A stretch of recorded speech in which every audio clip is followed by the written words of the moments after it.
So let's see. So yeah, in week 14 here, see what your view looks like. Seal plate, do some parametric modeling. This one here. So you're gonna have to open, it's good to have open the one resource that I have. So, parametric modeling is taught in most CAD books, maybe the advanced CAD books. Um, but the way they teach it, they don't have a good application for it. They just show you how to like apply the constraints and then to make a shape with it and la-di-da, And so I taught that way last year. I didn't love it. And so this year I was like, well, I've just got to have like an assignment that would use parametric modeling because it is just widely used, especially in 3D modeling. And so, and the idea of making like these parts that are like library parts. And so what I'm, and that's my, so that was my thought process here is that from this particular document, which I opened up yesterday, that engineering wants us to prepare 5 library drawing files on a B-size sheet, and of the 5 seal plates found in this documentation. So, and then we're going to combine all the library files into one drawing on a B-size layout. Uh, and then we'll also include a cut file, a DXF file on a B-size layout. And so essentially at the end of this assignment, we'll have about 6 DWG files to upload, one DXF file, and we'll have a PDF file that will have all 3 sheets. I mean, you could have a different combination of sheets for sure. I was just able to fit these seal plates at like half scale on 2 sheets, and then my DXF sheet has them at a quarter scale on one sheet, and that's why I ended up with 3 sheets. I mean, there are so that's what I have here is like my original drawing files of all these as they've been combined, and then I have my DXF file, which really has no dimensions. It's the same part file essentially, but it's just like a one pager that could be handed off to prefab to cut these on a laser or on a water jet or on a plasma table. So we will jump in here. So I'm going to open this Word document, which I thought I had opened. Maybe I don't. I don't think I do yet. Let me open it up. The one that I opened up yesterday looks like this, right? They want us to make the seal plate, which is in this, and I explained this a little bit yesterday. It's just a real common mechanical screw conveyor. Behind the bearings, we have seal plates to help keep grease and bearing lubrication out of the inside of that, and it helps to keep the materials that are running in the auger or the screw conveyor in from getting out of the auger essentially. So we've got these seal plates. Ours are going to be a little simplified. So because I'm teaching parametric constraints, I didn't want an overly complex shape to do this because the more complex your shape is, the harder it is to constrain essentially. So what we're going to make though is we're going to make uh, 5 different drawings for these seal plates. Essentially, we have in this for this particular application on these conveyors, we have different screw conveyors that'll have 1.5 inch, 2 inch, 2 and 7/16, 3 inch, and 3 and 7/16 shaft sizes coming through the end plate where we can hook a motor to it and put the bearing on it. And so that's probably the bearing shaft size is what that is. So I'm gonna have a hole through the end of my trough, essentially, my end plate of my screw conveyor. I'm gonna have a hole through there so that so the shaft of the auger can go through and go through the bearings, and then also grab probably a gearbox and a motor on one end. We would call that end the drive end. And in this picture that's shown here, and in just a minute, I can blast your screens now, so you can kind of see what I'm looking at. So I'll send my stuff to your guys' screens. But yeah, like a normal screw conveyor will have maybe a longer shaft coming on one end. That's going to be designed to potentially be where the gearbox and motor is attached to this. And out the other end, we call that the drive end. The driven end is probably just going to go through the end plate and have a bearing assembly on it. So it'll just kind of end at the bearing. So we would drive it from one end, and we can drive it from either end. We can turn our screw, we can make left-hand screws or right-hand screws, so we can push stuff through a screw conveyor in any direction from either end, essentially. So sometimes it's based on where I put my drive, is sometimes based off the room I have, or maybe, I mean, there are some advantages to driving from one end to the other, but engineering would figure that out for us. They just want us to make the seal plate library parts. So I've got these 5 different conveyors essentially with different shaft sizes. I'm going to call my seal plates by these part numbers that I've highlighted here on this page. Like I have the part number I just picked the ending, like the 0144, 0219, 0284, 0359, and 0425. This is gonna help me organize my 5 different seal plates that I need to make. Essentially and just so you know, like there would be a set. There would be a seal plate on this end and a seal plate on this end. And they would be the same. Ideally, we'd have uniform parts here as much as we can have. So so I've got these seal plates that'll be on the end of this screw conveyor. So for one conveyor, it'll take 2 seal plates, like a set is just 2 for one conveyor. And then I just want to zoom in maybe here on this and just look at just this. Um, so we've got this little chart here that shows, and I've really highlighted everything I really need to pay attention to here. I'm not worried about the weight. I'm not worried about the B dimension. Ours is a little bit different. Ours is not going to be this kind of special little, this would be one that I could purchase. We're going to make ours simple, real simple, and mostly for the constraints exercise is why I've really simplified it. Because there's a little fancier, right? It's got like radius corners. It's got a kind of a slotted hole here, so it can kind of be adjustable a little bit for different bolt hole sizes. And so what I would explain is generally to hold this bearing on this end plate, there's going to be a bolt through all of these. Whether it's a bolt or actually just all threads and studs that may be welded to this plate, that's another option. This plate could be have hole through and tapped with the threads, and we would like put just an all thread or a stud into that, maybe welded on the inside. There would be no bolt head on the inside. So there's different ways, or there could be room on the inside. We could just run a bolt through here and kind of sandwich all these plates between a nut and a bolt head. Really, it's more common in a screw conveyor to have it no head on the inside. Like I said, thread the end plate, and then we thread that stud through there. Then maybe a welder is going to weld that in place, and so it can't come out. And then all we have to do is put a nut on this outside here to kind of sandwich everything through here. So that's above and beyond where I really need to go. But it is kind of interesting to know that, yeah, this is what's going on here is it looks like 3 different parts. Maybe I should have highlighted this whole thing as the yellow part since it's kind of on their drawings, it's kind of a thick part that looks like this. And I think that's what we're seeing here. Or not. Well, I don't know. It's just kind of hard to tell. But I just highlighted what mine's going to be a little bit like this, just like a 3/8 thick plate here. And so these holes would go through there and through everything, and then they'd be able to hold that bearing in place essentially. And um, so what we need is kind of an overall, width and height of the plate.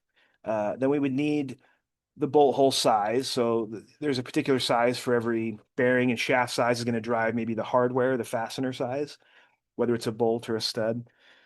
So so C is going to be the overall uh, length and width, and they're going to be or height and width, I should call, is what I'm going to draw. Um, and those would be square shaped. So I'm going to interpret that these are both square. C is both the width here and going to be the height dimension as well. So it's just going to be a uniform part, square. D is going to be the spacing for the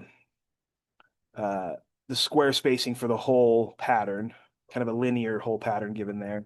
And so they give you a range for D. I'm just going to stick with 1 to make it simple. I'm just going to put a single hole and not a slotted hole anyway. So I'm going to make mine a little bit simpler and just do the kind of the highlighted size that I did.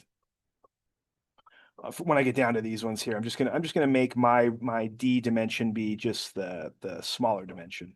Maybe I should have highlighted on this last one, this 0425 part. I should have highlighted 6 3/4 because that's what the smaller size. I kind of noticed that, but I didn't quite highlight enough that 6 3/4 on that last seal plate.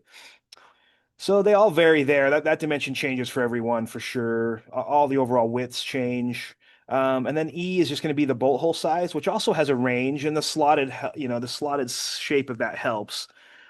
Just fit. It's just kind of a universal fit here. We're going to make ours like a really tight fit here. Essentially, it's not going to have as much adjustment as this purchase part would. It's just going to be designed to go straight over. So mine are just going to be holes, and I'm going to use these dimensions as my holes. Some of them have a range, and then these ones are just large. So 3/4 inch hardware is what that is coming through there. And I'm not going to apply any tolerance. Like there might be like in my mind, there would be some tolerance associated with this for sure. So in order for a hole to fit over a bolt, we've got to have it sized for some clearance. We learned that during our tolerance week a few weeks ago. We're just going to, for simplified, we're just going to make this to these true sizes here that's given on this chart. Everything's just going to be to this size. And I could apply a tolerance dimension afterwards, right? Even if I model it at these sizes, I could then apply a tolerance that would allow me to have the clearance size I would need to slip over a bolt or for the shaft to fit through the hole, right? Like if it's an inch and a half shaft and I make this hole an inch and a half, it's not going to fit. If you remember my making the case for tolerance was size on size is like almost a 0% chance of fitting. If it fits, it's by the grace of whatever, but the grace of Christmas. So let's see here. So we would need a tolerance, and so, but I'm just going to make mine match these sizes, is what I'm saying. And just to simplify this a little bit, and we can always apply a tolerance dimension to our dimensions at the finish end of it. So what we're going to do is make these things here. We got to make 5 different parts for these 5 different screw conveyors. I did include a decimal equivalent chart here in case you needed to. Just remember, I mean, I think this is all given in fractions here, so it's nice to have the decimal equivalent. I'm going to dimension everything out in decimals anyway, so not fractional. Okay, so let's show you how I would start this with the parametric concept in mind. So I've got AutoCAD open. So what I really need to have up on my screen then is this pretty much these dimensions to go with. And so I'll throw that over on my other screen and open up these are inches, so I'll just use my inch template. And I'm just going to use my inch B size. Everything I'm going to finish today is going to be B size, kind of like mechanical standard size. You know, you probably could because what I'm going to do, I guess let me explain one more time. What I'm going to do is I'm going to make an individual file for every one of these from this chart. I'm not going to bundle all these on the same file until the end. At first, I'm going to make each one its own separate DWG file, and that's what I would consider like a library file. It's going to be like a library file for this, seal plate for an inch and a half shaft size with this part number on it. That's going to be one file that would go into a library, and then everybody would be able to access it as they were building conveyors. They would have their seal plates for an 0144 conveyor. They could just go to the library, pull that one file, attach it to their drawings if they wanted to. So what I'll upload, like what I'll envision that I'm doing is making just a standalone part file that's bearing plate is or that seal plate's on, and then someone can go access it and use it as needed. So it'll just be a drawing file. In some cases, in a library system, you might have the drawing and a PDF right there with it. In our case, I'll just do the drawing for these, and then each one of these individually. That's why I'll have 5 different drawing files for each one of these. And then I will make one file that has them all on one sheet. Like I needed to do a set of seal plates for these 5 conveyors. And so I'm going to actually then take my library files, pull them into one DWG file that all of them on. And then additionally, on top of that, I'm going to make one sheet where they're all it's like a DXF file where they're ready to cut. And so, okay, that gets a little confusing, but we'll wrap that up at the end. Initially, all I need to do is just kind of have 5 individual drawing files for these. So what I'm going to do is open my B-size template here, which I've got somewhere in my general area. I know I have an ISU just B-size sheet is what I'm looking for me. It's this one right here. So you could use your other template that has all your sheets, but all we're going to need is the B-size sheet. So you could delete the other ones. I think I just opened the PDF instead of the drawing file. So let me do this one. B-size inch, ASME inch. Oh, wait, so that wasn't the right one anyway. It's this one. Good. Okay. So here's my first drawing file. I'll worry about this later. Yeah, I don't need that. I don't need that yet. Let's go in and start drawing here. So I'm going to go over to the, let me switch my ribbon menu. It looks different than yours because I've already been thinking about 3D modeling this. So I'm back to my drafting and annotation. Just pay attention to this. I don't know if we've talked about this in a while, but this is how I'm going to change up here on this little drop or this little dialog box here that has a drop down is how I'm going to switch between 3D and not 3D. We haven't done that yet, but we will this week. If you don't have this up here, it's kind of like I think we hover over here. Or no, maybe this drop down right here. These are what you can add to your quick access toolbar. Remember that. I think that's just considered the workspace. So if you're missing a little dialog box up there, it's called a workspace. And it's just a quick access to mostly for me is where I usually toggle on between 3D and not. So I'm in drafting and annotation. Good. We're going to be on this parametric tab a lot today. So and I always think it's easier to like use these to understand what's going on here, but really there's only like three palettes here, right? On this parametric tab. I've got what we consider our geometric constraints. And then I've got dimensional constraints. And then I've just got a way to manage those constraints. So parametric, what I mentioned just briefly yesterday is it's the idea of like drawing something on here and then locking it down in model space, so it really can't be moved or modified or bumped or out of adjustment. Easy. It's just a locked design, a constrained design. So what I'm going to do here, and we'll just kind of walk through these how they work. The way I can geometrically constrain things is you can kind of constrain from point to point. They call it a coincident constraint. So like right there, it shows two lines being constrained, maybe one by its midpoint and one by its endpoint. And then it will lock those together so you couldn't break that relationship. Once you constrain them, like point to point, kind of grip to grip is how I think coincidents work, because they'll work on more things than just a line. You can constrain, kind of with your O snap type grips or any grips that are in your geometry, they'll have like a place to maybe constrain by a coincident constraint. Circles have centers they can constrain to, and other shapes, right? So just think of grips and being able to lock things into their grips. Tangents.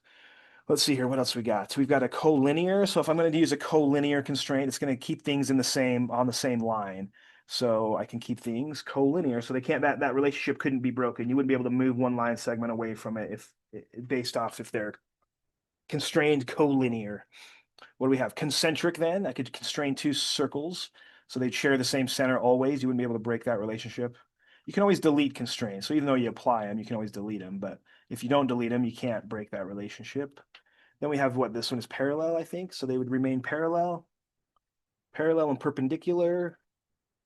These ones I'll use a lot here too, but they're a little bit weird. But this is just going to constrain some geometry in horizontal with whatever plane I'm drawing on. So in this XY plane that I've got we're still drawing in 2D, just working with the XY plane. It's going to make anything that I've constrained horizontally just run along the X axis that way. And then the other way is just going to make it stay on the Y axis, straight up and down vertical. And then we have some tangent constraints, which I use less probably. I definitely use these. I definitely use my vertical and horizontal the most. Maybe some perpendicular and parallel occasionally. A lot of coincident constraint. So I feel like a lot of my go-to is going to be vertical, horizontal, and coincident constraint. Tangent maybe occasionally if I have the right geometry. And then this one's smooth. I've never used this constraint, so I'll have to. It looks like I'm using very irregular geometry there, but to make a smooth connection maybe here. I've never used it that one. This is like what a symmetric. So this is a good one to constrain. Maybe if you've done a mirror, you can constrain the other half of it by its symmetry along an axis. All right, and then this is equal. This is one I use a lot too. So if I've set a size, I can make the other size equal to it, and it will automatically adjust for me. So those are called geometric constraints. So you're using geometry to constrain shapes together. We can show them, hide them, toggle them on, because they do kind of add some like when you add constraints, you start to get some more stuff that it piles up on your drawing, and you can turn it on and off. So you can it's kind of like turning off layers essentially, because they get a little bit busy. And then we can move on to dimensional constraints. So we can just constrain, so our dimensions here, they just look like they're locked. And I will apply these in model space. I'm not going to use these to dimension necessarily. I'm going to use it to kind of drive the dimensions but I'm not going to use it as my dimensions on the finished drawing. So I apply these linear constraints or these dimensional constraints in model space.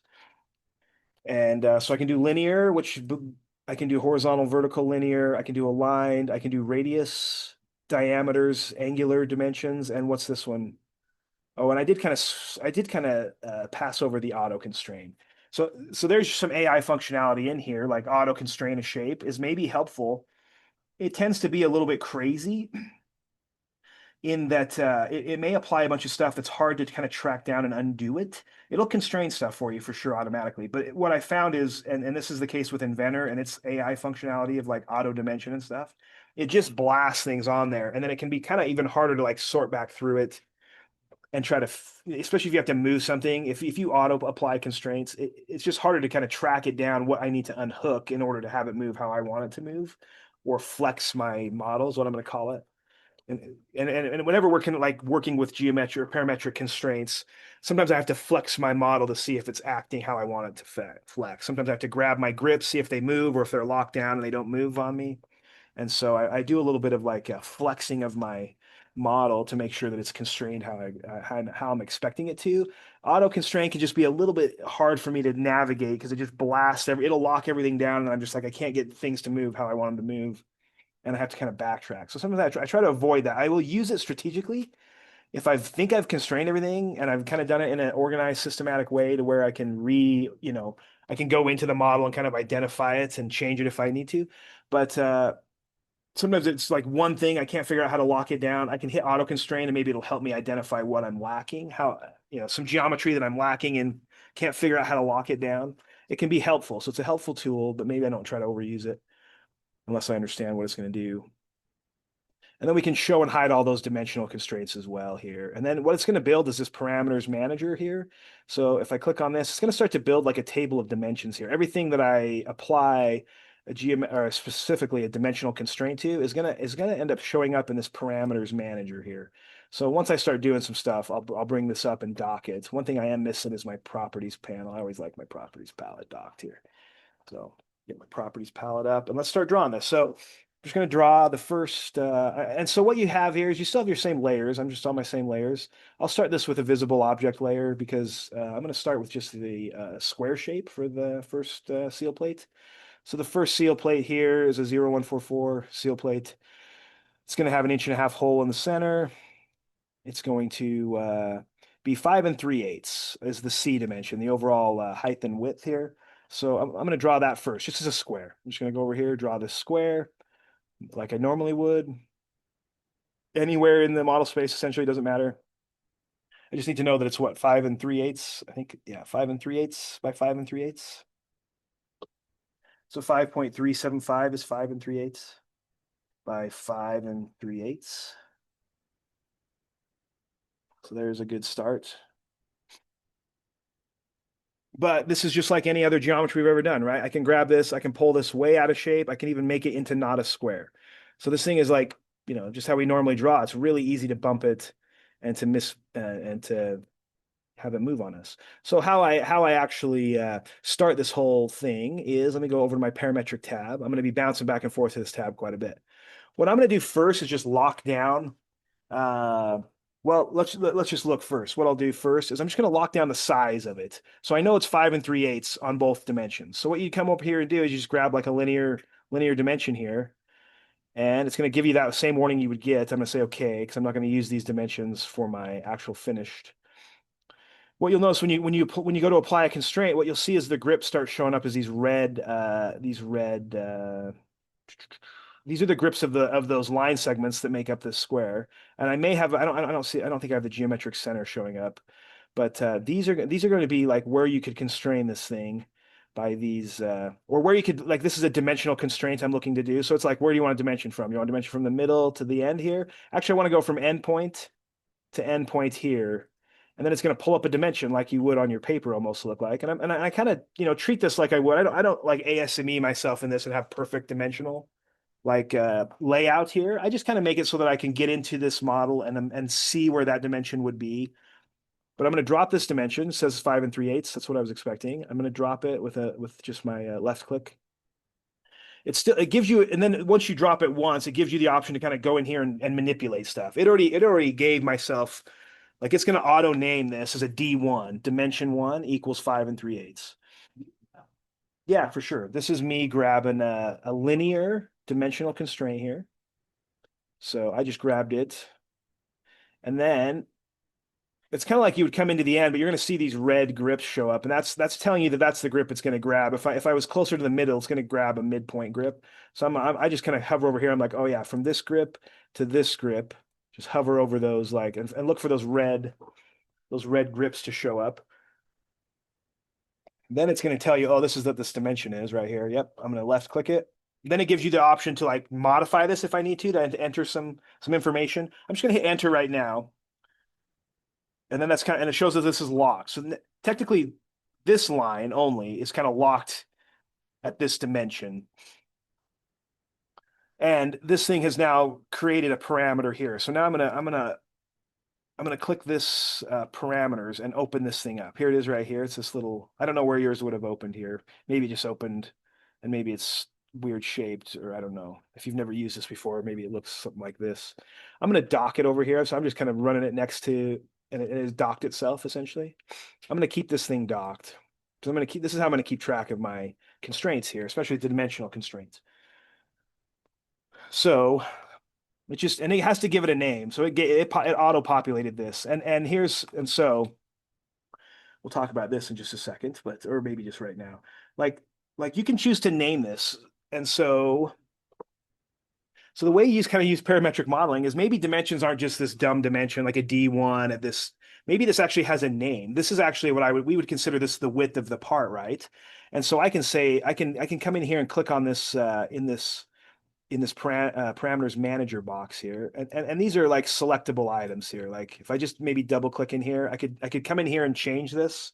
So if I came in here and said, oh, this is 6, that is going to push that line to 6. That's really the only thing that's constraining, is just that one line. It's not constraining the shape or the line below it at all. It's just that one line. But with just putting in a different dimension here, I can start to push this model with data rather than, this is, so this is supposed to be 5 3/8. I'll put it back. And so this is how we're gonna drive our model, and we're gonna make sure, and we're gonna drive it so that it changes how we want it to change. And so right now I can already tell if I just input this dimension here, all I'm gonna get is that one line to change dimension. So I need to apply probably some geometric constraints to this thing so that the bottom line would move with it. And there's a lot of different ways I can do this. So, and just like it is like anyway, like modeling in general, how you start, how you see shapes is kind of a personal thing, personal preference in how you would like draw shapes. Um, you kind of have that when it comes to constraints. Like when you work with somebody else's stuff where you're dealing with constraints or parametric modeling, it can be a little bit of a mess to get inside someone's head and decide how did they constrain this thing, because everybody kind of sees it differently, and people sometimes just have to like start locking stuff down so it doesn't move. And so when you're working with other people's stuff, it can be challenging. And some design places will maybe come up with some standardization of how to, I don't know. I haven't seen that much. It was pretty well you were on your own to constrain stuff. And so it can be a nightmare to get into somebody else's model and try to move it, try to flex it. But the idea is I want to use as few of constraints as possible so that's easier to flex, but it is locked down. And so I don't want to over constrain this thing. And you will get errors if you are trying to over constrain it. Sometimes you'll get that error. It'll be like, I don't want to do that. That dimension can't be applied because it's just over constraining this thing. And so you just kind of have to follow the prompts that you get here. But I'm going to also call this, I'm going to actually give this thing a name too. I'm not just going to call it D1. I'm going to actually say that this is like the seal plate width. So the way, and so when you name stuff though, if you'll notice the way it came up with it, it has a letter and then a number. So your constraints have to start with letters actually. And then they can contain numbers, but I don't think they can contain special characters, and they cannot have spaces. So now you get into this, like, if you ever paid attention to maybe how I name files and stuff, it's kind of because of this. Your constraints are just like letters and numbers, no spaces. So you'll see a lot of drafters and designers when they're parametric modeling type designers, they'll usually, and it kind of follows like computer coding in a way, like how computer people like save their files. They might use capitalization and lowercase letters and then just slam them together so there are no spaces. We kind of have to do that here. So like if I'm going to call this a seal plate, seal P-L-A-T, I'm going to actually use my capitals between the two words. Helps me easier to read. For one, I can get in here with no spaces and say that's seal plate and kind of see that word because it's got capital and lowercase. So this is seal plate width, I'm going to call this. And not only that, but I'm also going to give it I'm gonna give it the name of the part. So what we try to do when we're doing parametric modeling, we try to it's like kind of like computer file naming. You have to have like unique names that are easily identifiable, easily to be able to be identified. That's a long way of saying identifiable. But what you're looking for is like you're gonna, in some parts that get real complex, you're gonna end up with a lot of dimensions, and they can be hard to know what is what dimension. It helps if you name them like a unique name, and they're easy to pick up out of a huge. This parameters manager is going to be this big spreadsheet of parts essentially. or of dimensions. So it's just it can be like really overwhelming to figure out which dimension is what unless you can identify it pretty easily. So this is going to be seal plate width. My plate number is I'm going to call it 0144. So this is the plate width for part 0144. So I'm just going to include like that little tagline in my seal plate width constraint name here. It's 0144. So this is seal plate width, and maybe you can expand this out if you want to see the full name here. I'll keep mine expanded out. Maybe I don't need to see the value that much. But sometimes the expression gets a little bit big here. So I know I end up chewing up a lot of my model space. Sometimes, when I'm doing this kind of modeling and I need my dialog boxes up, sometimes I'll move those over to my other screen, but I'm not going to do that here. I'm just going to deal with a little bit smaller model space. But okay, so I have seal plate width. Great. Fantastic. Um, let's see here. Let's do an equal constraint. So I do want this to stay. Well, let's do a couple things. Not only do I want that to be that length, this particular line, but I always want it to be horizontal. So I'm going to apply a horizontal constraint because right now what it's got is now if I grab this end grip, a hot grip, and I try to pull this, it just won't let me. And this is kind of how I try to like, well, it'll let me do this because it's going to maintain that width, but it's going to let me pull it all out of like shape, which I don't want to do. So I'm going to do a few more things here. I'm going to do a horizontal constraint. So I'm going to grab this horizontal constraint command. All you do is click on it. It just says, select an object that you want to horizontally constrain. I'm going to select this object. I want that one to remain horizontal. Now when I grab this grip, it'll probably still let me flex. It'll let me push it that way. It'll let me pull this thing around, move it in space, yes, but it's never going to let me pull that line out of horizontal alignment. It's always going to maintain horizontal alignment. So that's cool. I'm going to apply that same one down below here. So now I've got those two lines that are going to stay horizontal. I want these two lines to stay vertical, so maybe I'll just go with this and add these geometric constraints here. A vertical constraint to this one. You can see you start to kind of busy up your model with some like hieroglyphics and dimensions and stuff. But there's like horizontal and vertical constraints. So now when I just go to grab maybe one of these grips here, I'll see how it can move. So it can still move. There's a lot of adjustment it has. Like this is me flexing it a little bit, but it's going to maintain that horizontal, and it's going to maintain that 5 3/8 width here now, at least on the top half. If I grab this one, I can pull it. I think maybe it won't let me pull with those vertical constraints. It's actually not going to let me like pull that now. So it's going to maintain this bottom length of line as well, 5 3/8. So let's just check that. I'm going to flex this and see if that actually does stay. So I'm going to go back to my chart here and say, well, what if this was like 8 inches or something? If I change this to 8 inches, it's actually going to even constrain that lower one now. Just with one dimension and these horizontal and vertical constraints, it now kind of acts like a square or a rectangle that I can kind of flex in the width direction. And it kind of maintains its form better now. So yes, I could have probably added dimension to that lower one, or I could have even set an equal constraint. I could have said that, I could have made an equal constraint to those, but by the nature of my other constraints, it kind of locks that in. And that's what I mean. There are a lot of ways I can get this thing locked down.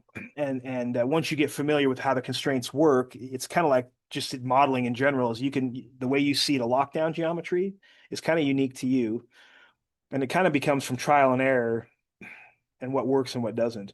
So I'm going to go back to 5 3/8, just flexing that a little bit. That seems to be acting like I would like. Now I want to lock in the height. And the height is really the same dimension here. So I want it to be a square dimension. So I could maybe set an equal constraint there, but I'm just going to set, maybe I'm going to plan on, maybe there is going to be a rectangular one at some point down the road. And so I might need to have the height different than the width.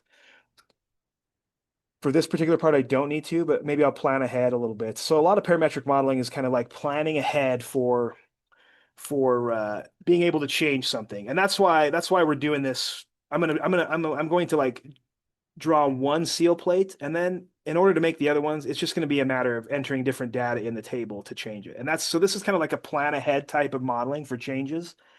And that's the power of parametric modeling is if you're a designer and you have like the foresight to know how something might need to change in the future, if you parametric model it up front, it just makes that change way faster. So it's kind of like front loading a design essentially. It's labor intensive to draw it at first and to lock it down, but it does speed up.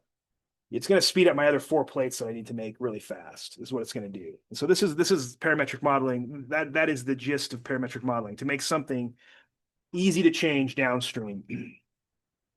Hard to know if you don't know the design well and how what would need to stay, because in order to know that as a designer, you have to know what is pretty constant and what is going to potentially change. That just takes experience generally, is what that takes. So, or it takes a chart like this to show you that, hey, here's your variables on a design. Can you incorporate these variables into a design? And that's kind of the thought process here. All right, so let's go back and I'm going to lock in. I'm going to grab another linear dimension here. So I'm still in the parametric tab. I'm going to pull a linear dimension from this one down to this one here. So there it is. I'm going to just enter again. It's D1. Surprised it named it D1. Usually it keeps a track of itself, but it did. Since I renamed it, it gave me the option to have D1 again. I'm going to call this seal plate height, and that's just going to match. And it's for a 0, 1, 4, 4 plate. And it's the same dimension. Yes, it is the same dimension. I'm going to push that a little bit. I'm going to make that relationship a little bit stronger than just having it be the same dimension. And that's just because on my, I have like 2 parameters that I can change here now on my table. Maybe I can simplify this because in this case, and on these particular screw conveyor parts, it's a square design. There's only one dimension driving that. And so I can actually say, well, this seal plate height is going to be the seal plate width. So what I can do is I can grab this. I'm just going to slow click in here or double click in here. I'm going to do a copy, just Control C, copy this. I'm going to go over here to the expression. Instead of putting in a number, I'm going to just paste this, like Control V for paste. So I'm saying that the seal plate height is the seal plate width. It's just like a redundant way to say that, but what it allows me to do is only change this one parameter now. If I go back to like 10 inches, and the whole thing is now changing. The height and width are changing off of one data entry. So if this thing is going to always maintain square, this is a quicker way to change it in the future. Here's my back to 5 3/8. So there is a square. And then this thing moves around accordingly, I guess. But like I say, they get a little bit, and this is like a function, right? This is, yeah. Oh man, what I love about this is all those times of doing math when you were probably in middle school, function of s, f of x. Well, here you go. You're doing functions of x here. An input and an output, right? Love it. So they even call their parameter manager f of x, This just makes math nerds happy, I think. So input, output, good. Got a couple parameters. That's going to drive my squares. Now, the thing is, this thing can move. Like it is kind of locked down, like size-wise. Even if I grab like a midpoint, I think this thing, the only thing I can do is kind of move it in space here. So it's kind of locked down, kind of geometrically locked down with those linear dimensions and those geometric constraints. Like these grips, I don't think will do much other than just move the entire shape around now. So what I'm going to do is I'm going to kind of put it down here next to my not real, I'm just in the vicinity of my 0, 0 point there. And I'm going to lock this down so it can't move in model space now. So this is sometimes what I'll do is instead of having something that can randomly move in model space, I just want it to stay right here. And so what I'm going to apply one lock constraint. And so that's this one up here in the geometric tab. We have one that looks just like a lock. And you can just lock any part of your, I mean, you can use this a lot. I'm going to lock maybe just this bottom line. I'm just going to put a lock on it, and that means it can't move in model space now. So if I just pick lock, pick this line, it actually picked the midpoint. That's fine. I just wanted to lock it somewhere. So now that has a lock there. If you hover over these, I think you can delete these too. There's a little X that shows up right here.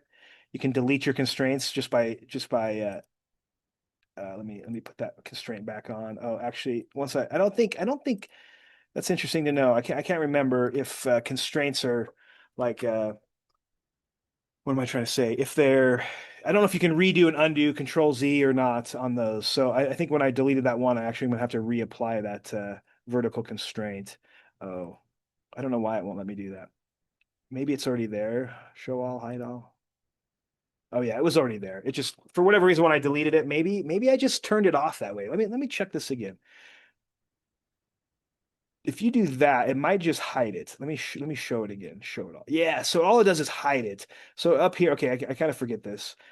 In all honesty, I haven't done a ton like in my personal career. I did this more in Inventor than I did in and it's a little more intuitive in Inventor. Like the parametric constraints in AutoCAD are a little bit weird to me still, so I haven't used them a lot in my career per se. Nor have I used the 3D modeling of AutoCAD a lot in my career. But it is like closely related to Inventor for sure. But there are some things that I forget when I'm poking around here, like how does this one go away? So that's just how you hide it and show them would be the X. If I need to delete them, let me try one. Delete this constraint. I think I can actually select, if I'm saying delete constraint, select this object. Let me see, delete constraint. This one, can I delete this? Oh, well, let me just see. Let's figure out how to delete those things. Oh, it's going to delete all of them on that thing. So I don't want to do that. That's a delete all. Yeah, where is my, I just kind of wanted to know that too. Like, how do I delete those? I think, oh, maybe I right click on them for sure. So I think, so if I select on it and right click, there's delete. Let me try this now. This should just delete that constraint. And now this thing should be able to be pulled out of vertical alignment. Yes, it is. So it's a right click for sure. Delete constraints is going to delete. If you have individual, you can, it picked all my geometry because I created this with a rectangle. So these were all, this was a this was a polyline system, right? Like when I drop that rectangle, it's a polygon, it's all connected. If you would have done this, if you would have drawn this in individual line segments, there's probably a few different constraints you would have to do. And you might have to join everything in order to make it simpler to constrain, actually. So if you had drawn this with individual lines, you got a little bit, I would do the join command first to make it a polygon or make those into polylines is what it does. And then it's a little easier to constrain. So that's good to know. So if I apply that again, I do want that thing to stay vertically aligned. But now this thing shouldn't be able to move. For one, this thing should be locked down and not. So it acts like it wants to move, and you can try to grab it, but it won't. It's like it makes it think that it will move, but it won't. Yeah, it's not going to move. And this lock is not going to allow you to move it even in like model space now. So technically, my square is like locked down at the right height and width, and locked down in model space. So now what we need to do is do the hole in the center would be a good one. So what you'll notice is you have to kind of have geometry to constrain other geometry too. So it's kind of like use construction line work in this too. So what I need is like a place in the center, like a mark in the center to put my circle and then to constrain it there. So let me do that here. Um, I will let me jump off your monitors here while Arya logs in here real quick, and then so I'll stop sharing for just a second. All I'm going to do is I'm going to jump over and just make so you can make all kinds of different geometry, but what I need is a center point to place a circle on. And so I'm just going to use my construction layer with just a line. I'll just pull a line. And I'm going to go from end to end. I'm going to make like an X pattern here. You could make a total cross pattern, but I think I'm just going to pull from end here to end here. So I've got that line across the middle there. I'm going to do another one, repeat this line across the middle here. And that all that's going to give me is a nice center point to constrain to. I can't say that the geometric center is going to show up as a point to constrain to. I could be wrong, and I could work with that, but I'm just going to give myself some construction material. The only problem is you have to remember anything you draw is not constrained unless you constrain it. So like those things are not hooked to that. I know they're hooked to the grips for sure, but they're not. I mean, they're able to pull all out of alignment here. So what I'll do is I'll show you how these constraints work on a line here. So I'm just going to pull mine just away in some random area here like this. So what I want this is I always want that point to stay on the other point where I initially drew it. So that's called a coincident constraint. So I'm going to go in here and go back to my parametric tab. I'm going to lock down my construction geometry to my actual geometry here. So I'm going to say coincident constraint right there. You also have the option for midpoints or these endpoints of these lines. I'm going to pick this one and And then I'm going to pick over here. It wouldn't really matter which one here. I really have two endpoints. Whichever one I'm hovering over is their endpoints. They're going to stay together anyway. So if I just pick one, you can see my line just like jumps to it. It's constrained now to that point. And even that grip kind of shows up like that, like a little blue dot. Shows you that you've constrained that end of that line. So it's kind of a visual cue. Hey, I've constrained that end. I'm going to constrain the other end of it now. So it's the same coincident constraint. I'm going to look for this end and down here somewhere. Bam. And now what we have is we just have this thing now cannot move. It can't even move from its center point because, it's locked in from point to point. So we've locked in the trajectory of that line to go diagonal across here. And I just can't even move it now unless I hover over these and delete those constraints and let it be moved. So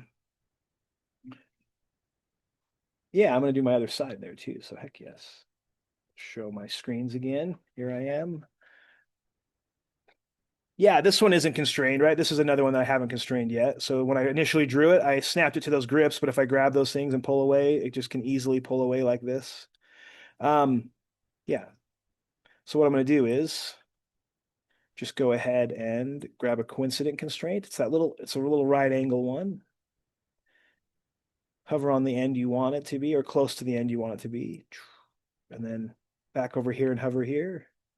Click. So I'm just like left clicking when I select those to select, and it just jumps that thing in to be totally constrained. Excellent. So I'm gonna do another one on this one here. I want to constrain to down here. And now I've got constrained geometry. So now even if I unlock this thing or if I deleted this locked my fixed point lock, then I could move this thing with those construction lines would go with it. And I can kind of check that. You don't have to do this yourself, but I'll delete my lock for just a minute. I'll delete my lock. Now I'll grab this shape. And then as I move this thing in model space now, those lines are going to come with it, even if I move it by those lines. In fact, it won't let me move it by those lines. That's interesting. I always learn different things, but it won't let me move it by the lines, but it will let me move the geometry by its geometry there. So I'm going to relock that down. Lock. The other thing I want to show you as we move on, if you haven't locked something down, there is an order of operations to constrain. So let me just do a mini little example here. Not that you can just watch me or follow me here a little bit, but like if I had a line and then I had maybe another perpendicular line to it or something like this. If you don't have something locked in model space, it will kind of pull one to the other. And so I think it's an order of operations. I never can remember. I think it's the first one pulls to the second one or the second one pulls to the first one. So let me see this. If I do like a coincident constraint here on these two, maybe I'll try to lock this one to the midpoint here.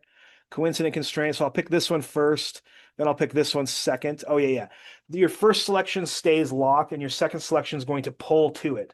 That's because, and it would have gone the other way if I undo that real quick. If I would have gone coincident constraint here first and then this one, it's going to pull that way. So if you don't have stuff locked in model space, you're going to get one to pull to the other based off kind of an order, like first selection stays, second selection moves. That can be a little bit annoying, and it's one indicator that you don't have stuff locked down if that happens to you, right? So the nature of me previously locking down that square allowed it to, otherwise I would have selected that construction geometry first and it would have pulled my square down to it if it wasn't already locked in space. So if things are pulling weird on you, it's probably just they're just floating in space still and they're not locked into position. So yeah, there's kind of an order of operations there. And sometimes you don't want things locked down in space originally. I will generally lock it down pretty soon when I've created some geometry, like lock it down and then kind of work from it. I just kind of feel it's like my foundation. Now I'm just working off of it. And so I think I still have my locks here. Maybe I don't. I think I deleted my locks, right? So this is still movable. Yeah, so it doesn't have to be in any particular place. I'm just going to relock it there. Okay, so now we're ready for a circle. So I'm gonna jump over and do the center circle. I'm just going to do it as the size from the charts. Like I said, it's technically kind of a size on size, but we could add a tolerance to our dimension downstream and fix that. But I'm going to at least draw the initial circle at 1.5 inches in diameter. So that's what I'm going to put in there. Let's see here. This one, yeah. 1.5 inches. So I just need an 1.5 inch circle, right? So you can snap it here. You can even do that. I mean, you can even like this. This is interesting with like constraining geometries. You could totally like build this thing over here. This is like, I need an 1.5 inch hole, and I could use my constraint to like put it into place. It doesn't matter. You can also build it in place too. But um, so I'll just come in here to this midpoint. Yes, and here's my. It's an inch and a half. So half of an inch and a half is 3/4. So it's 0.75 if you're drawn by radius like I am. And that's an inch and a half circle. I'm going to apply a dimensional constraint to that. I always want that to stay inch and a half unless I want it to adjust. And so I'm going to say my diameter. I'll constrain it by diameter. It'll be easier to maybe to pick out of a. I could use a radius constraint would be fine, but maybe diameter is going to be the better dimension, just because I'm going to think of this as the shaft size. So this is going to be an identifiable like dimension, and there's diameter one. I can change that name over here in my parameters manager here. So I'm going to change this to be shaft size for an 0144. So it's got a unique number. The reason why I'm really wanting to I'm already knowing ahead that this library part, it'll be kind of weird. I'll have these 0144 names. That's great. What will be really handy is if you ever combine this in with another part, like a whole conveyor print pack or whatever, and you'll have all the parameters for the conveyor and all the parts of it as an assembly or whatever, or anything that's on its own drawing. If you make a drawing or you make a model space with all these parts applied to them to make a drawing, it's going to be I would maybe have. So that's what we're going to do. We're going to have one drawing at the end that has all 5 seal plates. So when I come to that drawing and I look at the parameters manager for that drawing, it's going to have all of these listed, and it's going to be easy for me to identify which one is the 0144 seal plate, because they're all going to have like a shaft size. They're all going to have like a seal plate width and a seal plate height. So they're all going to have those wouldn't be unique names on a big list. With a number and a name, it's a pretty unique name, right? So that's my idea there. And then it is an inch and a half. I'm just going to leave it as an inch and a half, but that's how I can flex that is I could change this parameter here and it would change, if it needs to be like a 3-inch diameter. There's my 3-inch diameter. Ours needs to be inch and a half. So there's our 1.5. Problem is this is not constrained, right? I've dimensionally constrained it, but I have not geometrically constrained it. So I want to so it's flexible in some ways. It can't flex out. The radius and the diameter are being controlled, but the location is not. So I'm going to do another coincident constraint and that's why I drew these 2 lines, was to create an intersection point here. So I'm going to pick coincident constraint. I'm just going to hover on this. It really isn't going to allow me to like use the quadrants. I kind of thought it would, so that's kind of interesting to me. The only coincident constraint I would have in this particular setting is the center point, which is what I want. And then a midpoint here looks like is what's picking up. A midpoint of these lines. That's perfect. So now this thing can't move.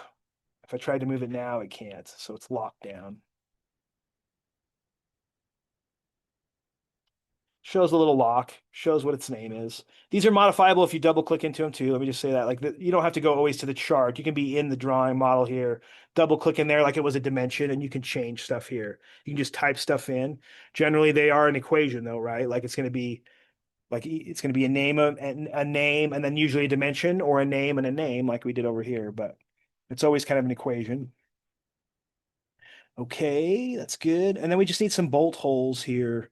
So the bolt holes that I need to pull up here are going to be, um, I think I'm going to put in another square that's construction that's to this D dimension. So this D dimension is 4 inches is the one I'm going to use, the one that I've highlighted here. So I'm going to call D4, and I'm just going to call it the bolt hole width and the bolt hole height, essentially. So I'm going to have 2 more parameters for that.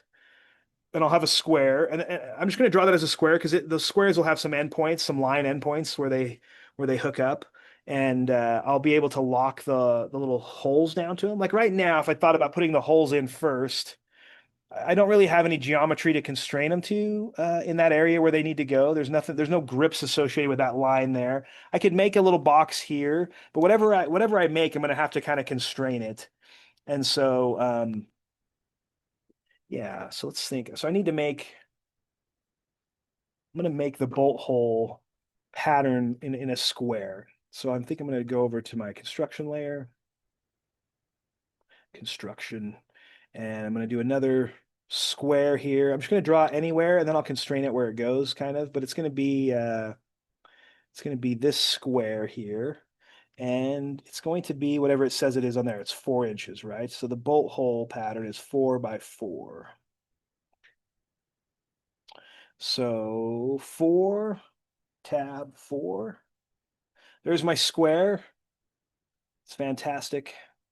Um, I'm going to think of how to lock it in geometric now. Maybe I'll lock it in dimensionally now because it's just like my other square. It has like no constraints whatsoever. It's totally modifiable. So I'm going to dimension it maybe and then place it here. So I'll do another dimensional constraint, a linear dimension. I want this one. I'm going to hover over that one, then where that grip shows up, and hover over this one. I want that dimension to always be 4. That's great. It's going to call it that. So I'm going to rename it over here. The I could say bolt hole pattern, or I could say hole pattern. I'll just say hole pattern. Hole pattern width for a 0, 1, 4, 4.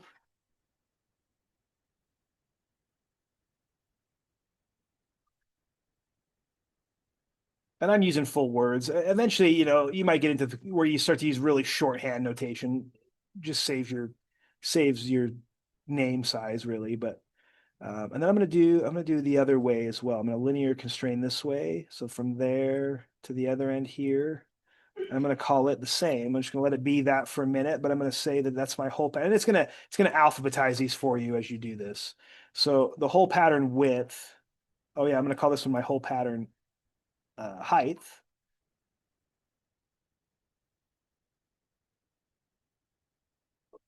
For a 0, 1, 4, 4 plate. But I don't want that to be, it's just always going to be a square. So I'm going to change the expression or the parameter here, the data inputs. I'm going to copy this. So the whole pattern width is so I'm going to say copy, Control C. I'm going to double click down in here. I'm going to paste it here. So my whole pattern height is going to always equal my whole pattern width because I always want to maintain a square. And then I have it. I have that at least. It's not locked down. Oh yeah, it's not locked down vertically or horizontally or anything like that. So it's totally like it's going to maintain that, but it's not going to maintain its form very well. So now I really need to work on its geometric constraints. So maybe I'm going to apply the same ones that I did to my other square. And it's just whatever you could see and how you could maybe constrain this. But I think I'm going to just say my whole pattern square is I'm just going to like use maybe some horizontal constraints again. So I'm going to say this one's going to be horizontal always. Maybe I'll repeat that again. That's just me right clicking and choosing my last command. So there's that. Those ones always stay horizontal. And now I think I'm going to do the 2 vertical ones for those as well. There's a vertical one. I'm going to repeat the vertical one. Here's another vertical one. So now when I grab that thing and move it, I can see that, oh, now I can move it at least around and it stays at same height and width. Height and width? Yeah. Oh, did I call these right? Yeah, I did call them height and width. Okay. I think of length and width is more common, but I'm sticking with the right terms for front view. Okay, so let's see here. Now I just need to get it to stay over there in that. And so maybe I need an to constrain it with an X as well. It'll have a center point. I just want to put the center point on the center point there just to lock it in. So it'll be some redundant lines, but it's just going to be a pretty simple way to just like, let's hook these up here. Let's hook these up here. So I've got another cross going in here. Just something to create some geometry that has the right snaps that I need. I need to coincident constrain those in as well. So I'm going to just coincident constrain those to themselves. I'm going to just repeat this around. I'm going to pick the end of the line there. I'm just going to hover close to it and pick there. Those two are locked in. I'm going to keep doing this around this thing. There's that one. I'm going to constrain it to there. And constrain that to there. So now I've got just a little more shape going on here, right? It's got a little bit more shape going on here. It's all kind of joined. Now it's got the center point intersection. I can totally like constrain that now to the middle there. So if you're gonna jump in, I'll just jump off your screens real quick here. Stop sharing for a minute.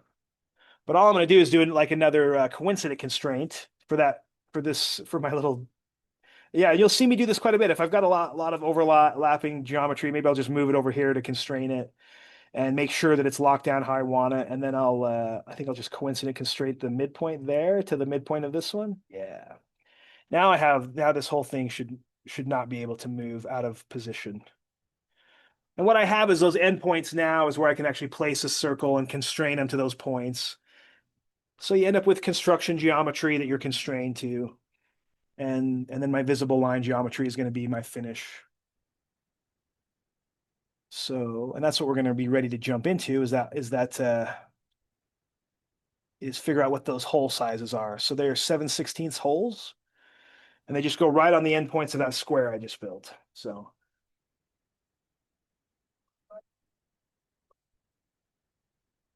how do I get it to move by the midpoint? Like yours wouldn't go over there, like if I try to undo mine again. So you're at this position here where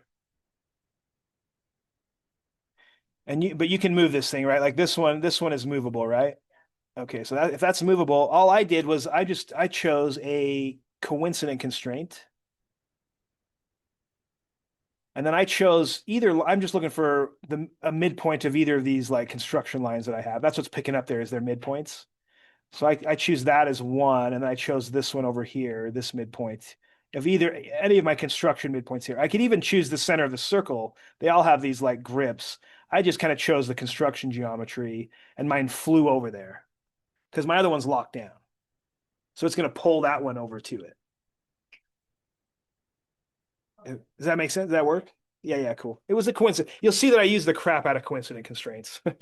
So, I mean, there's other constraints that can do the thing. It's just that I feel like it's the reason why it's top left is because it's heavily used. I don't know why. No, not necessarily. It's probably alphabetical order or something, but it probably is alphabetical order. It probably is. But I use that one a lot. All right. And now I'll jump back in on your screens. Heck yeah.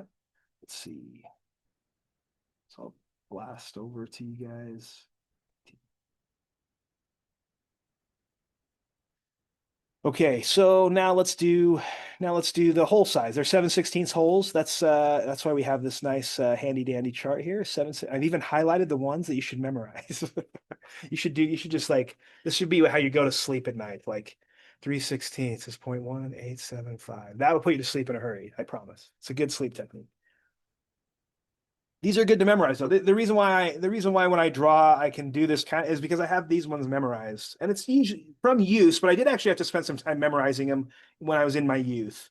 It has served me well in my life to have at least the decimal equivalents memorized for some of the more common fractional dimensions. And so I've included it in this sheet just because I should do this probably the next group that I come through next year. I'll push this memorization just a little bit more because it's gonna I should have some built-in tests for it in theory or something. But they're just really handy. And then this one also has the metric equivalent, which is really cool. I don't memorize that. I do memorize that 1 millimeter is 0.03937. I have that one memorized because that's the one that I've used to have a comparison between metric and the inch land is I've memorized the decimal equivalent of 1 millimeter. So that's just my particular way.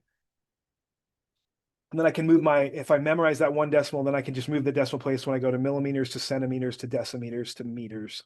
All I have to do is move that decimal point of 0.03937 in my brain, and that's how I remember that 1 meter is 39 inches and 0.37 or 39.37 inches. But you don't have to do that. Eventually it'll come to you if you're in the mechanical world for sure. 7/16, 0.4375 is how big I want to make those, 0.4375. So let's do that. Over here. Yes. So all it is going to be some circles. Circle on my visible layer. This is an actual visible thing. This is the hole for the bolt or the stud. Circle by radius, or you can do circle by diameter. Maybe it'll be better to do diameter. Half of 7/16 is a little harder. Half of it. So half of 7/16. So I'm going to do this one here by diameter. I'm going to snap it there. So this is 0.4375, 7/16. Enter. You could, and then constrain it, because that's what we got to do. We got to dimension it. You could absolutely, it wouldn't even matter if you put it in right, because you're going to dimensionally constrain it. Totally true.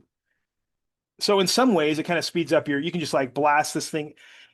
you made me think of a point. When we get over to Inventor, sometimes in order to make this shape, you might see me just like blast the shapes in and then come back and dimensionally constrain them, right? Like I don't have to be so accurate when I model because I'm going to come back and really be accurate with my with my dimensional constraints. Yeah, it's true. I could have slapped any size down because I'm going to come over here and say the diameter of this needs to maintain. It's going to call it diameter one because I've already renamed it, but I'm going to come over here. For me, I tend to do this rather than do I tend to not try to get in here. And you can do this, so you can come in here and manipulate this, and this will be like the bolt hole size.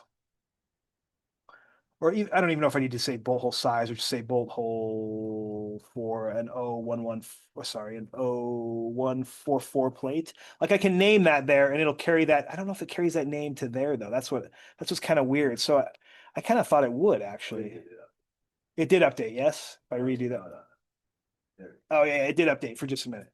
Give it a minute to update. I was gonna say it should have updated on my freaking name of my parameter here.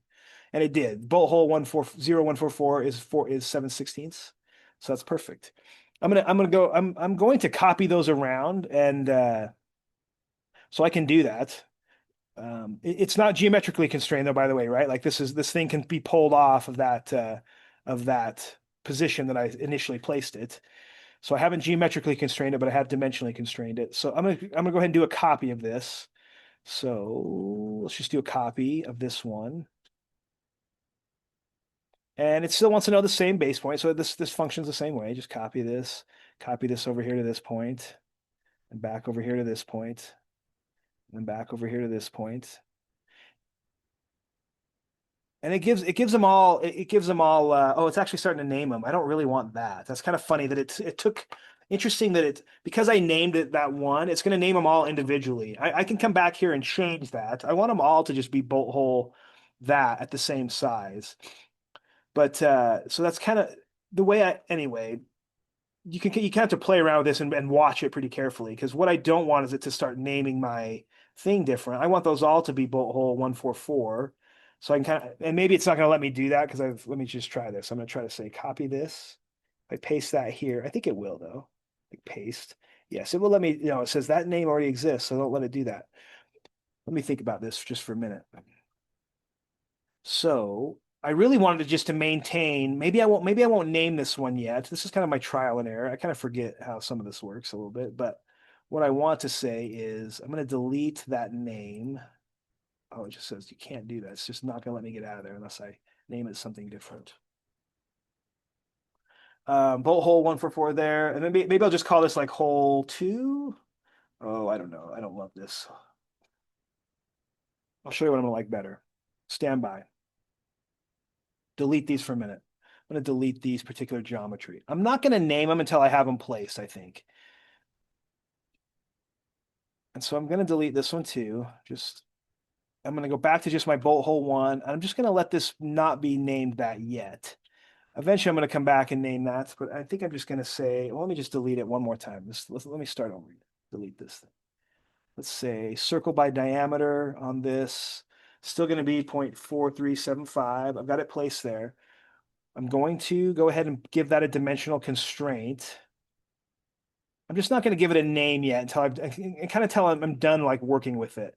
Because I kind of forgot that it's going to want to like, so it's going to give it its name as diameter 1, which is fine. I'll leave it at that for a minute. So diameter 1 shows up as that. That's great. Eventually, I'm going to come back and maybe rename that to what it actually is. But right now, I think before I do that, I'm going to copy it now. Let's copy this. Because I don't care what the names of the other ones are as much as I want one that has a unique name. So I'm going to say copy again without naming it yet. Copy from the base. I'm going to put all these around. And then I'm going to watch how they build in my parameters. So there it is. They have all these different diameters with all these individual sizes. Now I want to go back and like, okay, let me refine this a little bit. Let me call this first one back to now bolt hole for an 0144 plate is 7/16 in diameter. So I like that this one. Now this one can maintain that name. I really don't care. I just want its size to change when I change the bolt hole 1. I want all the bolt holes to remain the same. Only I don't want to have to come in and change 4 different inputs. I just want to change one.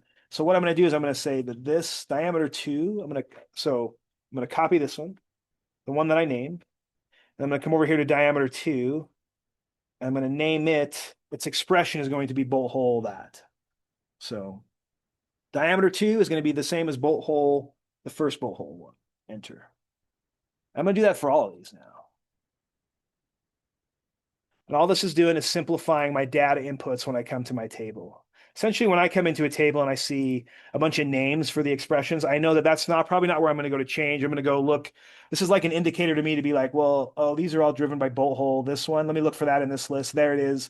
There's my one place to change the bolt hole size is this particular data. So all I have to do is come in here and change this. And if these needed to be 3/4, 0.75, I change one and all four of them change.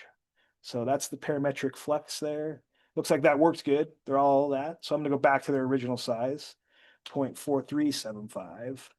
They all change. However, they're not geometrically constrained. Right now, they're just not locked in. I placed them on those points, but if you go back in here, they're movable. They're not locked into position. So let's go ahead and like make sure they stay where I want them to stay. It's the whole reason why I built that little construction box. That's the bolt hole or what the hole pattern height and width. I'm going to lock it into that. So let's see. I'm going to do my coincident constraint on all of these. I'm going to go over to my circle. There's its center. And then I'm just going to pick the endpoint of one of the lines. I want it to be constrained to this particular geometry here. This one does matter to me. There is no geometry. That's where I want the geometry to be constrained to is this. So just kind of be selective in which one you're choosing as. It wouldn't matter if it's this one or this one, but I do want it to be the square that it's constrained to. That way, if I flex, and we'll check this in just a second, but I'm gonna constrain all these around here. So I'm gonna first select this and its center point constraint like that.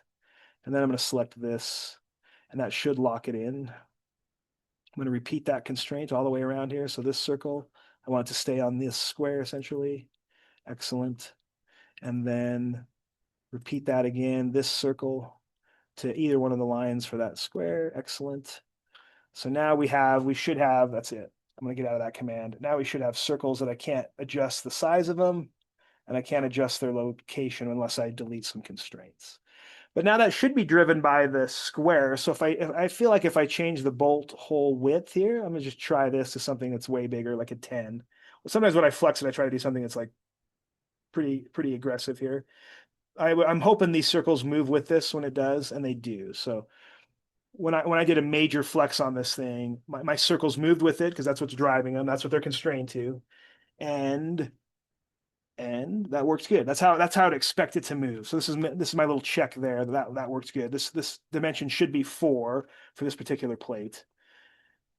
And really, we've built it. Really, we have built a parametric seal plate that only has, I only have to come in here to change. So the next one will be fast. This first one was a little bit time consuming, and I had a little bit of errors that I had to kind of track down and see and make sure that it flexed correctly. But I kind of flexed all my dimensions in some way to make sure they're stretching how I would think they stretch and move. I've come in here to try to grab some grips, and try to see if I can pull them out of alignment. And if I can, if you come in here and grab something and you can move it, then it means that you just don't have a constraint in, the geometry is not constrained dimensionally or geometrically. This one I'm happy with. So this one is kind of finished. So it's going to be, so I'm going to name this.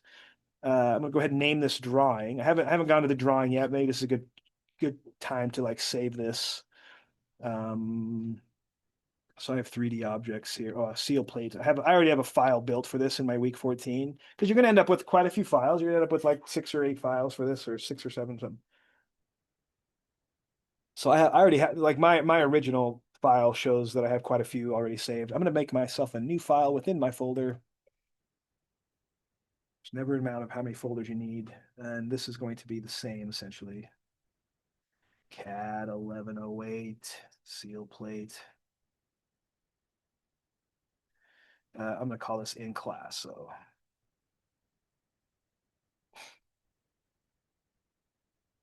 if I can spell class, there we go. Eventually I'll get it. So there's that. Within here, I'm going to name my file this, but I'm going to put it in this category.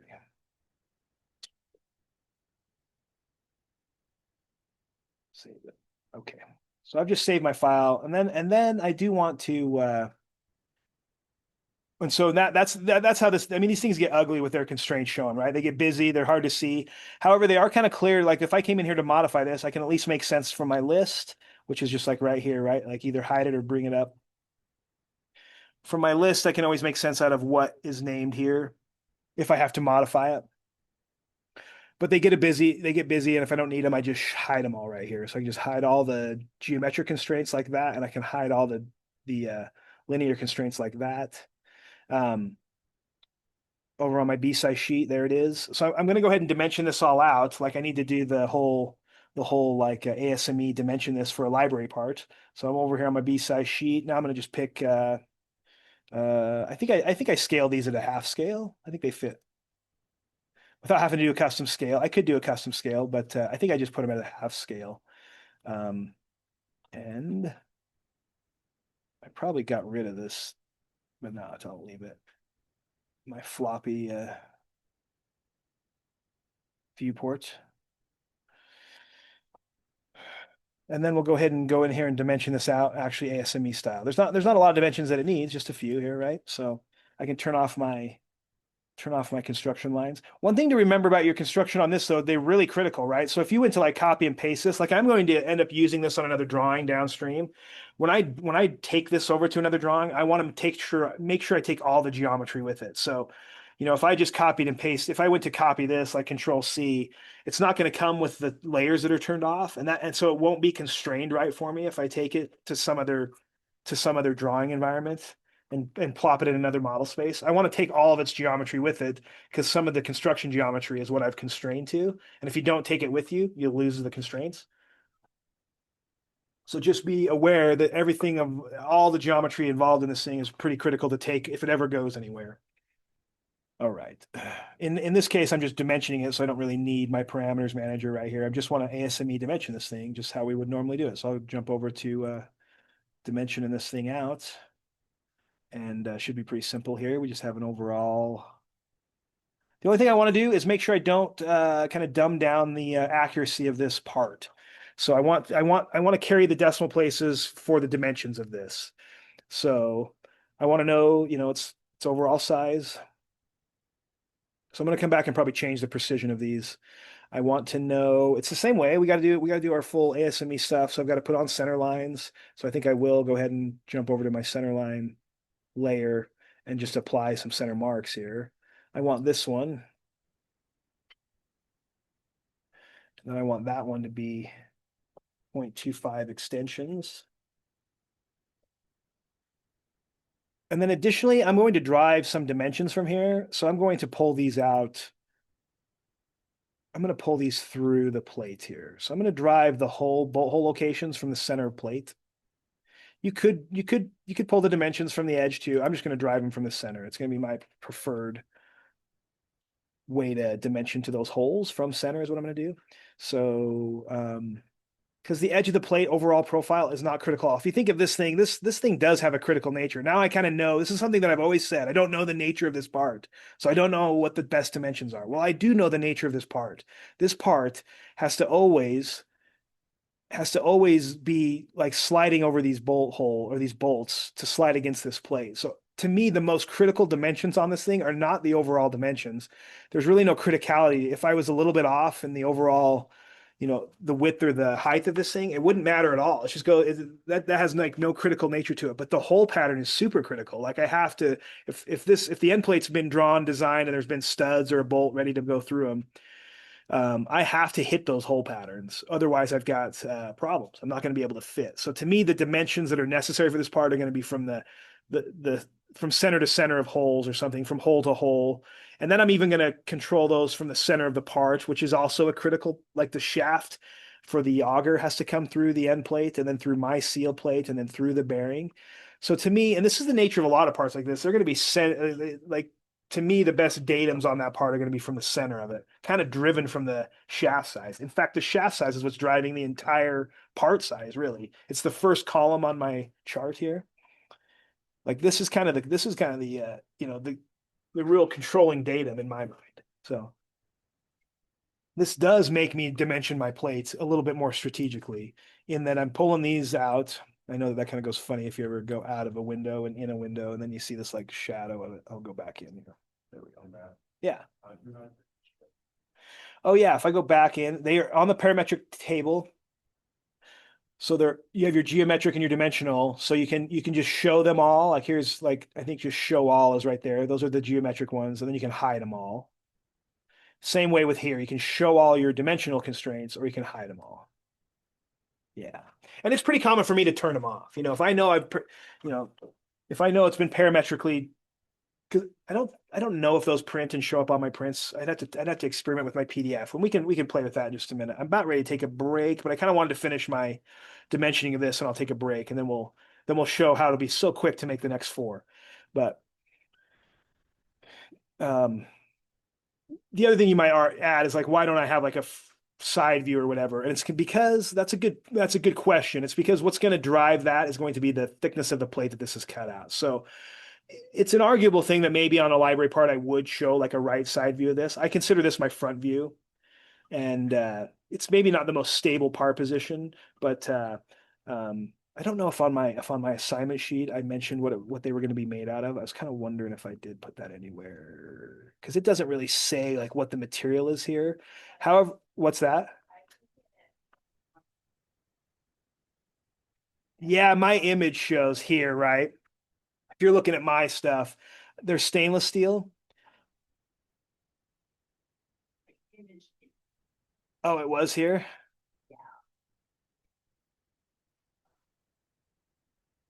Oh yeah, it does say that these are the options for the type of you can either do carbon, stainless, galvanized steels are inventoried and ready for immediate delivery. So what they're saying is depending on what kind of conveyor I'm making, if it's carbon steel, which is kind of like it looks blackish in color, right? It's kind of like dark gray looking. And it'll rust. Carbon steel will rust. Stainless steel obviously looks like nice shiny, won't rust. And then galvanized steel is somewhat corrosive resistant has a zinc coating to it, but it's really at a core, it's still carbon steel. So it depends on kind of the level of abrasiveness I have with things. Like food processing plants are heavily stainless steel, but they have some carbon steel stuff. Mining applications might be more carbon steel. And then galvanized steel could be some I don't know. I never built any. I did a lot of galvanized steel work, but it was mostly like ducting work, kind of airflow. Not a lot of water flow in galvanized stuff, although actually old homes were plumbed with galvanized steel, but they end up corroding over time like steel does. Not as resistant to corrosion as copper then for a while. Then plumbing systems in houses went to plastic PEX so that we could all ingest plastic, probably. I don't know. Pick your poison. You want to ingest carb? You want to ingest copper remnants or do you want to have plastic? I don't know. So many materials that we inhale, ingest, eat. Oh my gosh. No wonder we're all sick all the time. Okay. But we're better than previous generations. All right. What am I doing? I'm dimensioning to ASME standard. Oh yeah, and it always does this when I jump in and out. So let me go back. There it is. Okay. So what I want to do is I got to place some center marks on these ones too. I'll just place one and adjust it real quick here.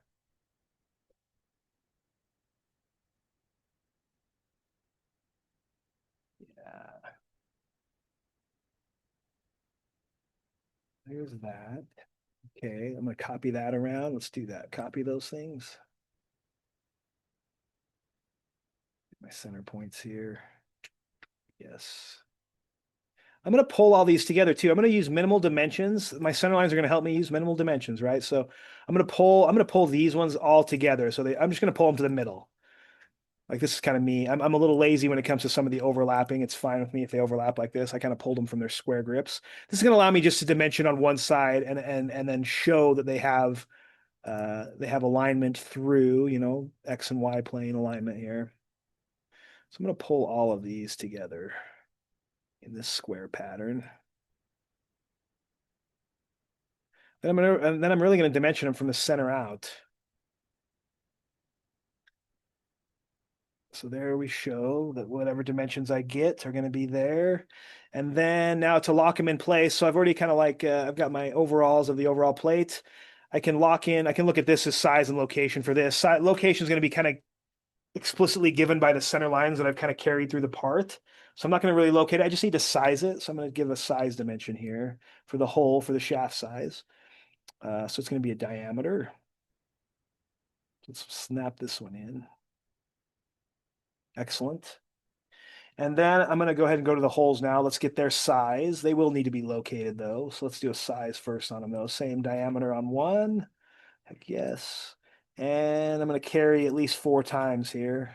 Yes, 4x of those. You can see that I don't love the 2 decimal place precision here. I like it here. This is fine here. If I end up with a bunch of zeros, I probably will hold to at least 2 decimal places. But these other ones I don't like. Yeah, they're not hitting the accuracy that I need. So I'll adjust that at the end. Let's just figure out the location of these holes. So I've kind of got I got to locate them in the X and Y direction is what I feel like. So I will do I'm gonna dimension them off the kind of the center line here to one of them at least. So I should be like 2 inches here. Yes, 2. I could do the other one, or maybe I'll just go from like center to center on the other hole here. If it's there, right there. Then I've kind of got like a from center over and then over to 4. So I feel like I'm going to lock in mine this way. Maybe that's my minimum amount of dimensions I would need for locating those holes in the kind of the Y direction. I'm going to locate the ones in this direction though too. So from center out here, I'm going to locate them in the X direction. Yeah. And I think I'll just use the same. Maybe you could say 2 places over here as well, and maybe that would be understood. I kind of like it because it's in different directions, and I'm going to just drop the dimensions themselves. I feel like this is probably the minimum amount of dimensions I need. I just need to clean them up. I need to clean up those extension lines, right? I didn't pull to the end here. So those all should come out to the object edge. And then I probably have to do some extensions here on these. I like these to overlap, right? Overlap the center line to the extension line. Yes, I just use the square grip and let it overlap with the extension there like that. Good. This one here, I'm going to pull back to the edge and the 2-inch dimension, pull it back. Yes. This one here has one more to pull back. This one. So then just adjust these two.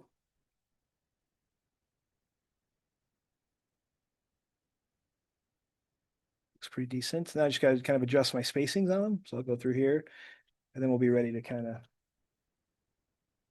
check this. Your scaling might affect this, right? So just kind of be aware what if the crowds it or not. I don't get super critical when I check your drawings on. I see this is a 0.25 spacing. I'm really at a half scale, so probably technically I could double these to be the right. I I'm okay if like as long as we know what the dimension should be. I'm just going to pull that a little bit wider. 1/4 inch is a little bit too tight for me. I can go ahead and set the first one at 0.375. What I'm saying is you're at a half scale, so you could probably double your thing out to be at, if you, anyway. It gets confusing though, and I don't feel like it's worth, as long as I get a nice clear dimension profile, I'm happy with it. Yes, that's good. Sometimes I don't do this until I might have to like change some of these if I have to carry more decimal places, and I've got to really fit those dimensions in there. So I might stagger these a little bit. These I'm never as really critical on. Like maybe I'll come to here every once in a while and then pull away 0.375. I don't know. Sometimes I don't worry about it too much. Just look for a nice clear view. I'm gonna make sure they're staggered a little bit. I think I didn't mind how that one was really good. And then this one's gonna be over and staggered a little bit. Back to this way, maybe, sure. What I don't like is now I'm going to just check that the dimensions are what I'm reading. And really what I'm going to go back to is this particular page here.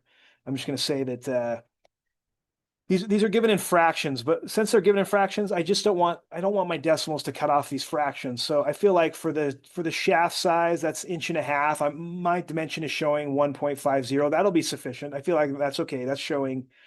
If I go now to the C size, it's 5 3/8. 5 3/8 is really 5.375. So I don't want this to be 5 and 0.38. I want it to carry 3 decimal places. which is the actual dimension of 3/8. So I don't feel like this is sufficient enough accuracy here. So I'm just going to select this one and change it, right? If I just single click here and then right click, I get that precision where I can push it to like 3 decimal places. That I'm happier with. I've got the same. Let me jump back out and jump back in again because I get that weird outline. I've got the same problem with this dimension where it's the same dimension. I just want to, I'm just going to match that. You can use your match properties once you've done one like that. There's a 3 decimal place to here.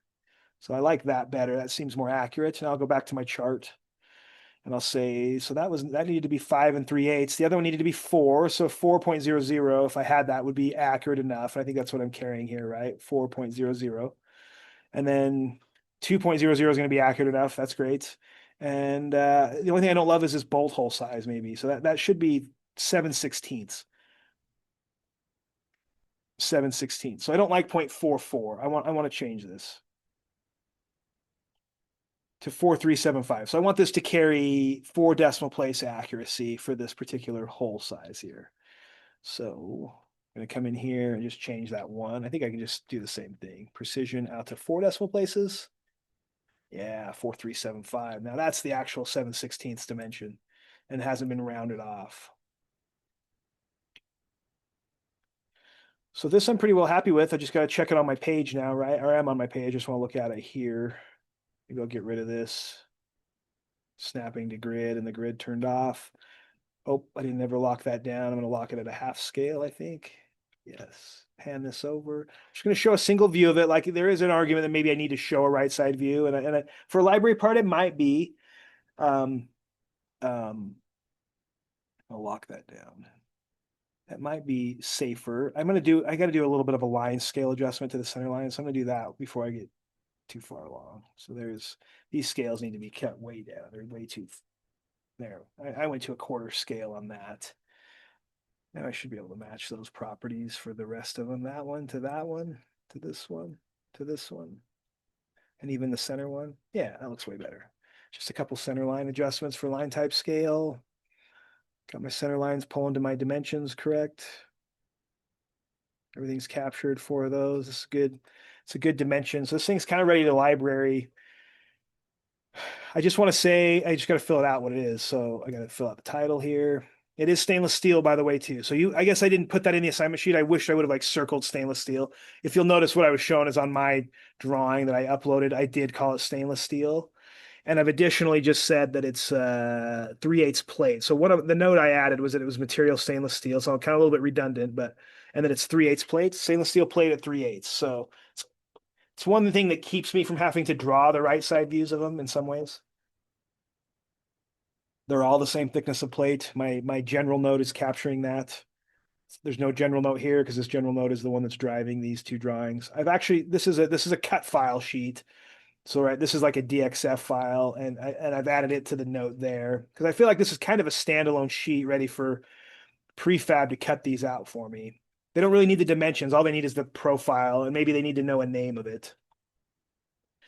You'll see in some places you work that if you do a lot of cut files, they might prefer to have 2 dimensions on there. They might prefer just to have the overall lengths and widths. That way, when people are identifying parts being pulled off, like of a cutting system, they maybe could do a quick dimensional check from this drawing and kind of identify the part. A lot of places with lasers will etch the name of it on here though. Like if I've named it this, they may choose to like drag and drop that onto the part and have the laser do an etching and call it that part number. It's one way they can identify it quick too. With plasma tables, you can't do that. It doesn't do etching like that. Lasers can. Water jets can't either. Well, maybe they could etch, but generally not. Generally, it's a laser that will etch a part number on a plate.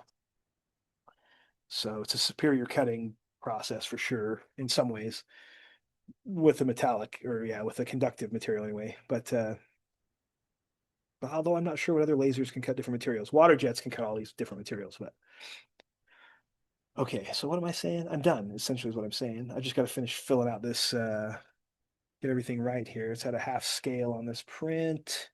I'm the one that drew it. I did it on this date right here, which is 12/2. Yep, already the 2nd of December. Crazy. 25.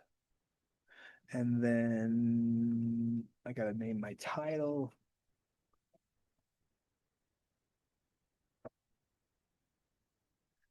Seal plate 0144. Love it.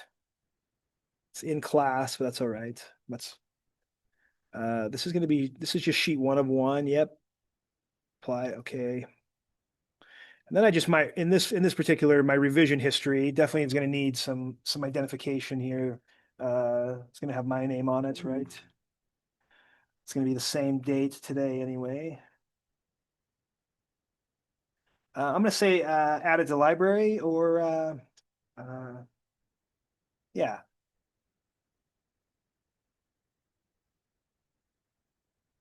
library, added to library. They've asked, engineering's asked me to add this to library, so it's going to be a library part.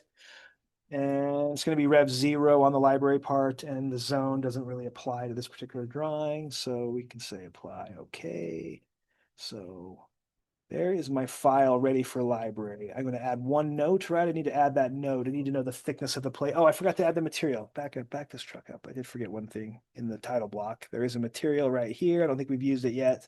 This is stainless.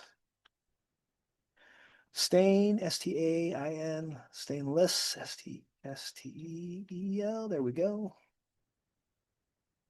I'm going to add that one more little redundant note here, but I do want to know too of the thickness of it. So this is material, stainless steel, plate, 3/8. So I can do this fractionally, 3/8 plate. Yeah, you would just be telling someone what is the material that I'm cutting this out of. So our library part is plate, it's 3/8 plate. You will see, and then I think I'll add one more thing. I'm gonna add a title to this thing. So I'll have some of these. A title is just a quick way. Yes, there is a title block. This does say what it is. It's a little bit of redundancy here, but I'm gonna go back into here and I'm gonna add a multi-line text underneath this thing. So I'm just gonna say annotate this. I'm going to put this on the text layer. Text layer. I have a text layer. So I'm going to annotate this with a title here. So it's going to have a title. I'll just drop it in here, a big space. I think I'll center justify it. And I'm just going to say that this is seal plate. If my thing will write, I don't know. Kind of weird. There it is. Seal plate. I think I'm just going to be, right now I'm at standard size ASME, but I'm going to have mixed, going to have some mixed font size here. The title is going to be the double size the font, and then I'll have, I'm just going to have, yeah, I'm going to have the quantity of it because every seal plate should be in a set. It wouldn't make sense that I only have one unless I was only cutting like an extra part or a spare part. But for an initial like build of this conveyor, it's going to need 2 seal plates. And so seal plate, I'm going to call it 0144, has a unique name. And then I think I'm even going to underline that text. So I'm going to highlight it and underline it. It's pretty common to like underline your text header or your title header. Then I'm going to go down to the next line. I'm not going to try to, I think if you'll notice, if you try to change the font within the initial drawing it doesn't let you, but it'll let me draw it first and then change it later. So this is kind of what I do is I just draw it at one size of font. Seal plate 10, I'm going to say quantity. That's QTY is 2. I don't want that to be underlined, so I'll change that in just a second. And then I'm going to say that it's stainless steel plate 3/8. Quite a bit of redundancy in that, but that's kind of a thing that you'd want people to catch. Whether they catch it in the title block or they catch it here, or they catch it in the note. I'm kind of trying to cover my bases a little bit. I think if I just drop that and then I'm going to go back into it, I think I can get rid of the underlying here for sure. I don't want this underlined. And then I want this to be, let's see here, this size of text should be 0.20, which I think I have right here. And this text height should be the smaller text height at 0.25. So you should have those selectable here. I did, and I think it's just because I have that type of font in my font styles, the sizes. You could also just select it here too, but essentially that's, yes, save that. Now I'm going to go back out and just adjust my title block if I have to, or my viewport, sorry. Oh yeah, it'll be the smaller, so it'll be the 1/8 inch font, 0.125. Both of, quantity 2 and stainless steel plate are going to be the 0.125 standard text. And the title, remember just kind of like titles of views, and like if you have an auxiliary view or a section view or a detail view, they're going to be titled in the double size font. And cutting planes will have like their end identifiers are going to be double size font. And everything else is pretty much normal size font text.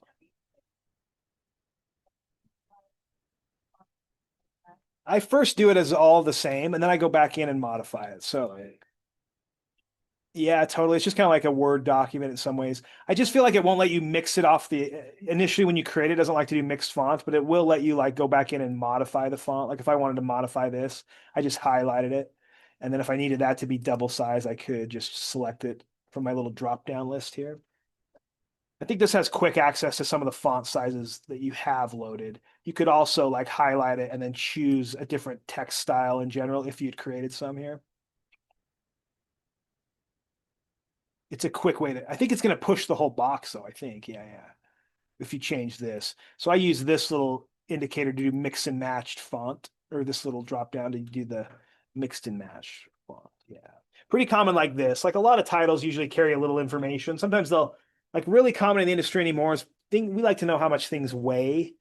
Like weight is such like we can do drawings and we can like put weights of things, and that is so handy when people like downstream from us have to like move our stuff, whether it's like our in-house people like moving our like we like to have weights like masses associated with almost everything anymore. Materials, quantities, mass, those are really common to carry on a title of a part. I'm going to stop this video. This is essentially this one done. Yeah, so I'm just gonna quick hit my quick save. These ones I don't really need you to save a PDF of them actually. Like I really only want you to turn in one batch plotted PDF.